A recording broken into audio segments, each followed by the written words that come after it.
अजितदादा पवार गेल्यानंतर त्यांचा पक्ष बळकावण्याच्या दृष्टीतून जी पावलं उचलली गेली म्हणून सुनील तटकरे आणि प्रफुल्ल पटेल यांना देवाने शिक्षा दिली तर हे तुमचं पाप। राष्ट्रवादी काँग्रेस अजित पवार गटात मोठी खळबळ उडाली आहे। पक्षाची राष्ट्रीय कार्यकारिणी यादी सोशल मीडियावर व्हायरल झाली आणि त्यानंतर राजकीय वर्तुळात चर्चांना उधाण आलं।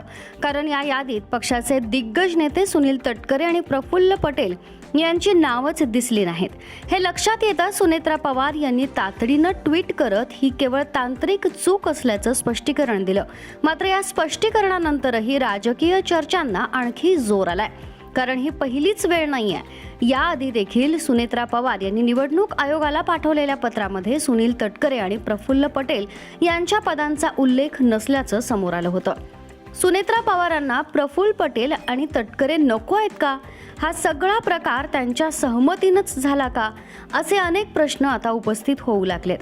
या अपमानास्पद वागणुकीमुळे सुनील तटकरे नाराज असल्याचंही बोललं जात आहे आणि याच मुद्द्यावरून आता शरद पवार गटानं अजित पवार गटावर जोरदार निशाणा साधलाय। शरद पवार गटाचे प्रवक्ते राजापूरकर यांनी तटकरे आणि पटेल यांच्यावर टीका करत म्हटलंय, आदरणीय अजितदादा यांच्या जाण्यानंतर तटकरे आणि पटेल यांनी ज्या पद्धतीनं पक्ष बळकावण्याचा डाव साधला होता त्याचीच ही शिक्षा देवानं त्यांना दिली आहे। ते म्हणतात ना, अति तिथं माती। सुनील तटकरे आणि प्रफुल्ल पटेल यांना देवाने शिक्षा दिली।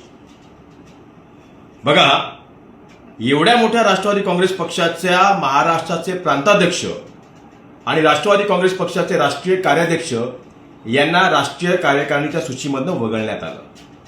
हे काय? तर हे तुमचं पाप।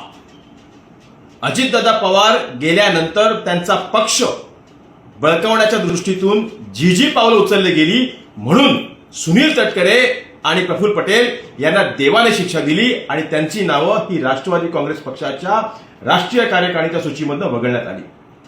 माझ्यासारख्या सामान्य कार्यकर्त्याला शरदचंद्र पवार साहेबांनी त्यांच्या कार्यकारिणीमध्ये घेऊन पार्लमेंटरी बोर्डवरती घेतलं। हे तर एवढे मोठे मोठे खासदार 5-5 ताम 15-15 25-25 वर्ष 30-30 वर्ष राजकारणाचा अनुभव राहिली लोक। हे काय? तर अति तिथे माती आणि ती माती ही राहिली। ही शिक्षा देवाने दिलेली।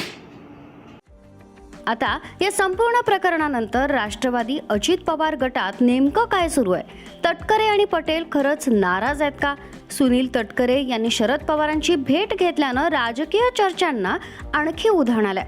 त्यामुळं नेमकं या दिग्गज नेत्यांच्या मनात काय सुरू आहे?